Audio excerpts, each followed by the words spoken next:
अगर आप कोई ऐसा एग्जाम क्रैक करना चाहते हैं जिसमें कि एप्टीट्यूड पूछा जाता है, तो आपको मैथ्स और क्वांट में सिंपल डिफरेंस जो है पता होना चाहिए, राइट। यूजुअली हम मैथमेटिकल अप्रोच से जो हम मतलब 9th 10th या अपने स्कूल लेवल पर या ग्रेजुएशन लेवल पर मैथ्स पढ़ते रहते हैं, वही हम क्वांट सॉल्व करते समय अप्रोच लगाते हैं। फिर हम कहते हैं कि हमारे मार्क्स नहीं आते, स्पीड नहीं बनती, अटेम्प्ट्स कम रह जाते हैं, right.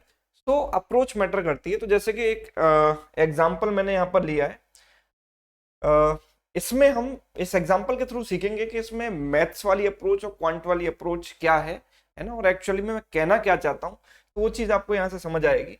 10 consecutive integers are arranged in ascending order. 10 एक के बाद एक, कॉन्जिक्यूटिव मतलब क्रमागत, एक के बाद एक नंबर्स हैं, है ना, and they are arranged in ascending order, right. मतलब छोटे से बड़े ऑर्डर में, सबसे छोटा नंबर फिर उससे बड़ा फिर उससे बड़ा, and so on. The sum of first 5 integers is 100. What is the sum of other 5 consecutive integers? तो ये हमसे पूछा गया है। तो देखो इसमें मैथ्स वाली जो अप्रोच होगी, जो मैथ्स वाली अप्रोच अगर कोई बंदा लगाता है यहाँ पर, तो इसको इस तरीके से करेगा कि पहला नंबर वो x मान लेगा, दूसरा x+1, तीसरा x+2, बिकॉज कॉन्जिक्यूटिव नंबर है, सब में एक एक का गैप होगा, and the last number is x+9, है ना। जैसे पहला शुरुआत हुई x+0 then x+1, so 10th number is x+9, है ना। तो पहले 5 नंबर्स का सम हुआ x plus x+1 plus x+2, right, plus x+3 x+4, right. ये है पहले 5 नंबर का सम जो कि हमें 100 दिया गया है। तो अगर मैं इनको ऐड करूंगा 1 2 3 4 5, तो it is 5x, and 1 plus 2 3, 3 plus 3 6 plus 4 10 equals to 100. So 5x की वैल्यू हो गई 90, so x की वैल्यू 18 आ गई। बट अभी भी ओवर नहीं हुआ है, हमको जो है पूरा करना है सॉल्व, और हमें बताना है कि अदर 5 इंटीजर्स का सम क्या होगा। तो इसके आगे के जो 5 इंटीजर बनेंगे वो बनेंगे x+5, x+6, x+7, x+8 and x+9। तो इफ आई एड देम, हमें 1 2 3 4 5 times x plus 5 plus 6 11 plus 7 18 plus 8 26 plus 9 35, 5 into x की वैल्यू हमारे पास यहाँ आ चुकी है 18, 18 प्लस 35, है ना, 90 प्लस 35 इज 125, है ना। मुझको पता है कि जितने लोग एग्जाम देते हैं उसमें से 95% और इनफैक्ट उससे भी ज्यादा लोग इसी तरीके से सवाल को सॉल्व करेंगे, राइट।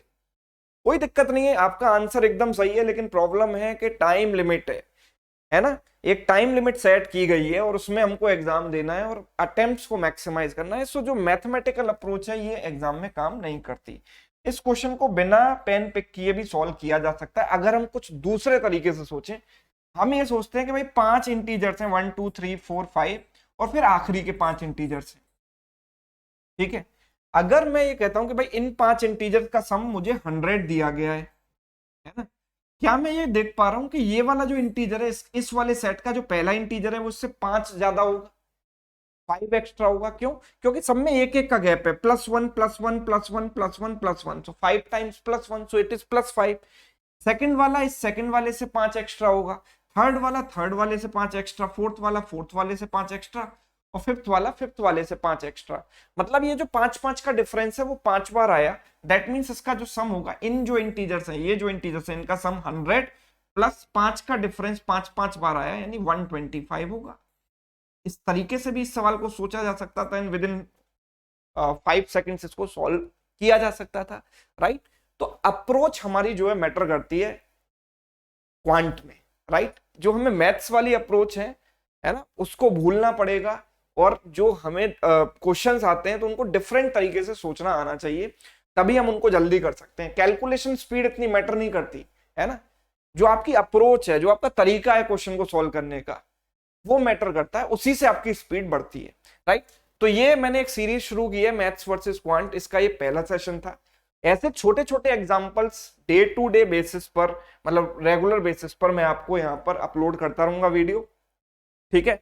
क्योंकि बड़ा लेक्चर होता है तो एक तरीके से बोरिंग हो जाता है, बहुत सारे लोग देखते भी नहीं है कंप्लीट लेक्चर। तो ऐसे छोटे छोटे एग्जांपल्स के थ्रू मैं कोशिश करूंगा कि आपकी जो अप्रोच है क्वांट वाली वो डेवलप हो पाए। तो ये वीडियो आपको कैसा लगा कमेंट करके जरूर बताइएगा। Thank you so much.